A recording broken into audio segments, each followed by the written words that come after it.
Welcome back to Between Bells. After years of debate, the Cleveland Indians are finally changing their team's logo. The baseball team is going to remove Chief Wahoo from its uniforms starting in 2019. Now, a lot of Americans claim the logo is racist.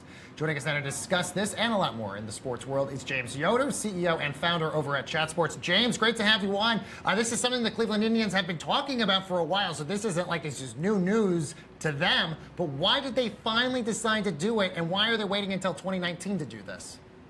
Well, the new commissioner of Major League Baseball has been the biggest driver of this, Rob Manfred. So he really has been pushing the Indians to change the logo, and some say even the name of the franchise, since 2016 when he took over as commissioner, and then the Indians were in the World Series and controversially used the logo. Now, in the last 24 hours or so, it has been put out there also that since the Indians are hosting the All-Star game in 2019, that is the main driver that they don't want this logo on display nationally at the 2019 All-Star game and have it be kind of a controversial topic for that event that the major leagues kind of puts a lot of their marketing and their brand on. So that was really, I think, the driver behind it. Why not till 2019? I couldn't say specifically, but I'm guessing the uniforms and everything that went into that had already been created and produced for the 2018 season. So they are waiting a full year before it takes effect.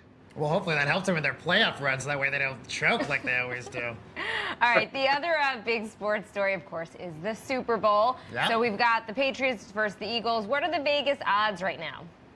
Yeah, so the odds have changed fairly dramatically. They started at the Patriots favored by 6 points, and a lot of the big money has come in on the Eagles. So as I've looked in the last 24 hours or so, we've had a $2 million bet, a $1 million bet, and several $500,000 plus bet. All the big money is coming in on the Eagles. So it's dropped that line from 5.5 or 6 all the way down to 4, 4.5, depending on what sportsbook you use. And so with that being said, I think a lot of the money will start coming in the next few days on the Patriots, people thinking they're getting a discount or a deal on that spread. The one thing to keep in mind, though, is many of these large bets are not just the Eagles plus the 5 or 6 points they got, but to win the game straight up. So a lot of the bigger money and some of the sharps, which is the professional gamblers, coming in on the Eagles. So I'm really interested to see how that plays out over the next 5 days into the Super Bowl. See if you get any late money coming in on the Patriots, should the line drop perhaps another point or so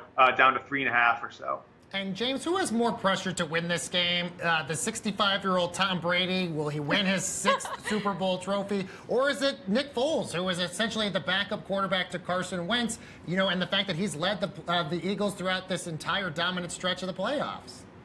I mean, pressure on both sides. The Eagles' pressure comes from more of the franchise has never won a Super Bowl, been a couple prior, 13 years ago against the Patriots. So this is a rematch of 13 years ago, obviously with completely different teams outside of the 65-year-old Tom Brady, as you mentioned. But I think the pressure is, again, on the Patriots. Tom Brady, Bill Belichick, they don't want to have 3 Super Bowl losses on their resume, and that 6 would just put them in another stratosphere. So the Pittsburgh Steelers, 6 Super Bowls all time, and if the Patriots win this one, that's 6 for this ownership, coach, and quarterback, which would be really unprecedented. And then when you think about a grand, big picture in the world of sports, talk about Michael Jordan, 6 championships. Tom Brady would be able to equal him. Bill Belichick on the coaching side, he'd have 6 championships as well, would match his good buddy Nick Saban, who got his 6th in college, really cementing his place, if it needed to be cemented at all, as the greatest coach in not just football history, but some might say in sports history. I know clearly people will point to Phil Jackson in the NBA with his 11 titles, but 6 Super Bowls, as many as any franchise has had for one coach and quarterback. I think all the pressure is on the Patriots at this point.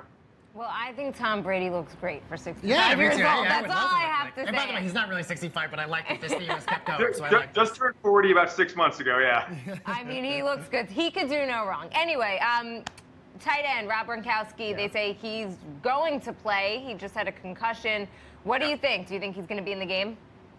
Well, they certainly don't need him, right? So they won the AFC Championship game without him. They've won Super Bowls in the past couple of years without him playing. And so I don't think it necessarily changes the Patriots' game plan. Now, having him is going to be a big plus. So he's practicing right now. He's in what they call the protocol, which is the concussion protocol, meaning that, doctors are still evaluating him, every day, if not, multiple times a day to make sure that he is healthy enough to play. Now, I don't think they would put him in the game unless the doctors approve him to do so if he gets out of the concussion protocol. So we'll know probably in the next 48, 72 hours, probably maybe through back channels, whether or not Rob Gronkowski is going to play. But I don't see it having a huge impact on the Patriots' game plan. They have shown in past years if one man is out, it's the very next man up. Franchise, wide receiver step up, tight end step up. So I don't necessarily think it'll change the Patriots' game plan. But to add a weapon who is probably the second best player in all of football as far as raw talent and ability behind Tom Brady would clearly be a huge plus for that team. Now, obviously, the Super Bowl is in Minnesota, not a place typically getting something like the Super Bowl. And if you look at ticket prices for this particular event, StubHub, you can see the average ticket price for the Super Bowl is about $4,000, about $3,700 on SeatGeek. Do you feel like that's kind of in line of what we've seen ticket prices for previous Super Bowls, or do you feel like that's on the lower end?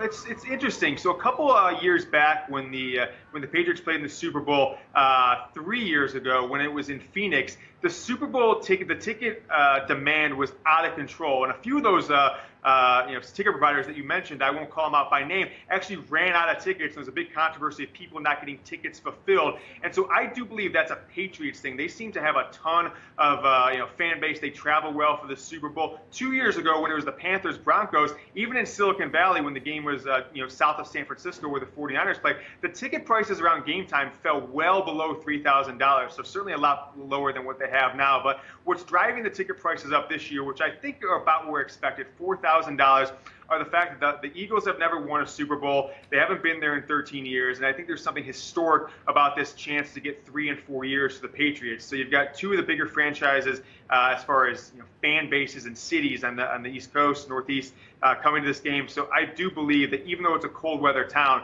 that you're still going to see a very high demand for ticket prices. They won't drop in the 48 hours or so leading up to the game, like we have seen in Super Bowls past, most notably the last couple of years, 2 years ago specifically, Broncos-Panthers, where it came down big time in the day before the game.